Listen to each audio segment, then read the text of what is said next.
Hi guys, how are you? I hope all of you are doing well. In this video we will discuss about future perfect tense. पिछली video में हमने discuss किया था future continuous tense. अगर आप वो video देखना चाहते हैं तो ऊपर आई के बटन पर क्लिक करके उसे भी देख सकते हैं। फ्यूचर परफेक्ट टेंस, इस टेंस में क्या होता है?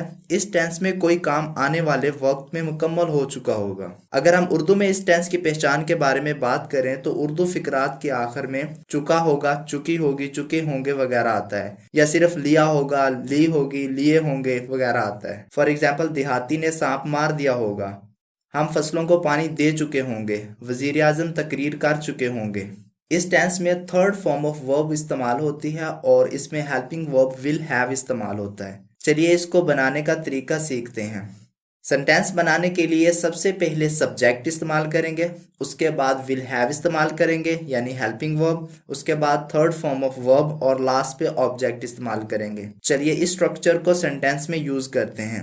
The villager will have killed the snake. अब देखें स्ट्रक्चर के हिसाब से सबसे पहले सब्जेक्ट आ गया विल्जर, उसके बाद विल हैव आ गया हेल्पिंग वर्ब, उसके बाद थर्ड फॉर्म ऑफ वर्ब यानी किल्ड आ गया है, उसके बाद ऑब्जेक्ट स्नेक आ गया। इसी तरह एक और एग्जांपल देखते हैं, we will have watered the crops. अब देखें इसमें भी सबसे पहले सब्जेक्ट, उसके बाद हेल्पिंग वर्ब, उसके बाद वर्ब और लास्ट पे ऑब्जेक्ट। हमें सेंटेंस स्ट्रक्चर का तो पता चल गया है, अब हम इससे मजीद सेंटेंस बनाते हैं। सबसे पहले बनाते हैं नेगेटिव सेंटेंस। मनफी बनाने के लिए सब्जेक्ट के बाद विल लगाएंगे और विल के बाद नॉट लगाएंगे, उसके बाद हैव लगाएंगे, उसके बाद फिर वर्ब लगाएंगे और उसके बाद फिर ऑब्जेक्ट लगाएंगे। चलिए इसको एग्जांपल से समझने की कोशिश करते हैं। फॉर एग्जांपल, देहाती ने सांप नहीं मारा होगा, the villager will not have killed the snake. अब देखिए इसमें सबसे पहले सब्जेक्ट आ गया, उसके बाद विल, उसके बाद नॉट, उसके बाद हैव और उसके बाद थर्ड फॉर्म ऑफ वर्ब और लास्ट पे ऑब्जेक्ट। इसी तरह एक और एग्जांपल देखते हैं, we will not have water the crops. अब देखें इसमें सबसे पहले सब्जेक्ट है, उसके बाद हेल्पिंग वर्ब विल, उसके बाद नॉट और उसके बाद हैव लगाना है। ये बात याद रखिएगा कि नॉट विल के बाद आएगा और हैव से पहले आएगा। अब हम देखते हैं कि सवालिया किस तरह बनाते हैं। सवालिया बनाने के लिए हेल्पिंग वर्ब को सब्जेक्ट से पहले लगाया जाता है और आखिर में सवालिया निशान लगाया जाता है। फॉर एग्जाम्पल, क्या देहाती ने सांप मार दिया होगा, will the villager have killed the snake. अब देखिए सबसे पहले विल, उसके बाद हेल्पिंग वर्ब और उसके बाद हैव। अब देखें इसमें भी सब्जेक्ट के बाद हैव आना है और सब्जेक्ट से पहले विल आना है और हैव के बाद फिर वर्ब और लास्ट में ऑब्जेक्ट आना है। इसी तरह एक और एग्जांपल देखते हैं, क्या हम फसलों को पानी दे चुके होंगे, will we have watered the crops. इसमें भी देखें सबसे पहले हेल्पिंग वर्ब विल आ गया, उसके बाद सब्जेक्ट, उसके बाद हैव, उसके बाद फिर वर्ब और लास्ट में ऑब्जेक्ट। चलिए अब हमें सवालिया बनाना तो आ गया, लेकिन अगर डबल सवालिया बनाना होगा तो हम किस तरह बनाएंगे?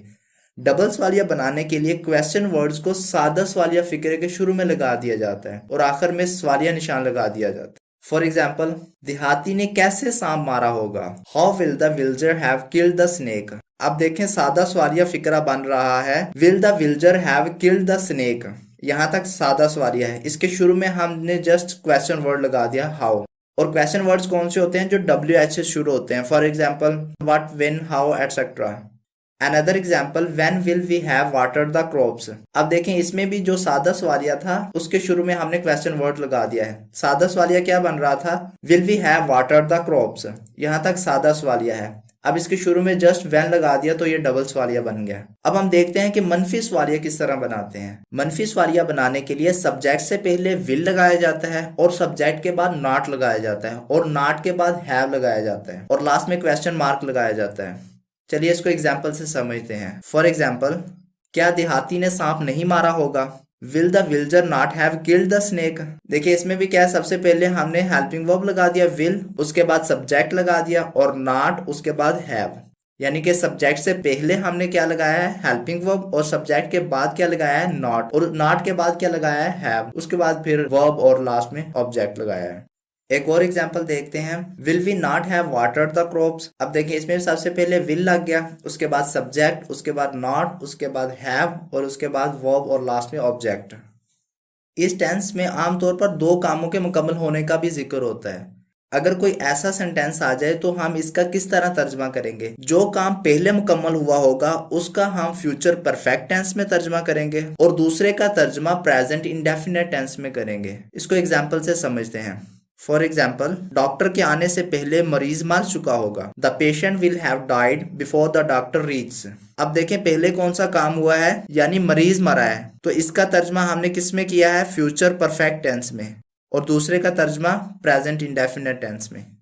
यहाँ तक हमारा बेसिक लेवल तो कंप्लीट हो गया है। अब हम बढ़ते हैं एडवांस लेवल की तरफ, लेकिन बढ़ने से पहले एक छोटी सी रिक्वेस्ट है कि हमारे चैनल को सब्सक्राइब कर लें और साथ में बेल आइकन को भी प्रेस कर लें। चलिए अब हम देखते हैं कि इस टेंस को हम कहाँ यूज कर सकते हैं। पहला इसका यूज देखते हैं, to describe an action that will happen before a particular time in future, यानी ऐसे काम के लिए जो फ्यूचर में दूसरा काम वाकया होने से पहले ही मुकम्मल हो जाना हो। मसलन आपकी वापसी तक मैंने काम खत्म कर लिया होगा। I have finished my work till you return.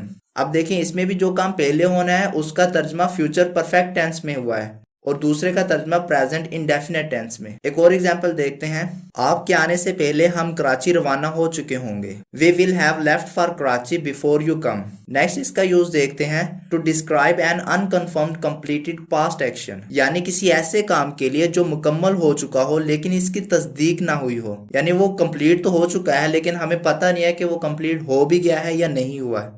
For example, अब तक अली कॉलेज पहुंच चुका होगा। अब देखिए काम तो हो गया है लेकिन कंफर्म नहीं पता कि हो गया है या नहीं हुआ, अली पहुंचा है या नहीं पहुंचा। एक और एग्जांपल देखते हैं, अब तक किसान ने बीज बो दिए होंगे। The farmer will have sowed seeds by now. Next इसका यूज देखते हैं, to describe an action to be completed at a particular time in future, यानी एक खास काम की तकमील के लिए जो फ्यूचर में एक खास वक्त पर होगा। मसलन अगले हफ्ते तक हम सबक पढ़ चुके होंगे। We will have learn the lesson by the next week. एक और एग्जाम्पल देखते हैं, डॉक्टर के आने से पहले मरीज सेहतयाब हो चुका होगा। The patient will have recovered before the doctor comes. दोस्तों आज हमारे कोर्स की सेकंड लास्ट क्लास भी कंप्लीट हो चुकी है। इस एक्सरसाइज को केयरफुली रीड करें और फिर कमेंट में इसे सोल्व करके बताएं। अगर आपका कोई सवाल है तो आप कमेंट सेक्शन में पूछ सकते हैं। इसके अलावा अगर आप व्हाट्सएप ग्रुप में ज्वाइन होना चाहते हैं तो डिस्क्रिप्शन में व्हाट्सएप नंबर है, आप वहां से ग्रुप में ज्वाइन हो सकते हैं। आई होप कि ये वीडियो आपके लिए हेल्पफुल साबित हुई होगी। अगर वीडियो पसंद आई है तो वीडियो को लाइक कर दें। अगर आप ये चाहते हैं कि फ्यूचर में आपको इसी तरह की नॉलेजेबल वीडियोज और कोर्सेज मिलते रहें तो इस चैनल को सब्सक्राइब कर लें और साथ में बेल आइकन को भी प्रेस कर लें ताकि हमारी हर आने वाली न्यू अपडेट आप तक आसानी के साथ पहुंच सके। मिलते हैं नेक्स्ट वीडियो में, तब तक अपना ख्याल रखिएगा। अल्लाह हाफिज।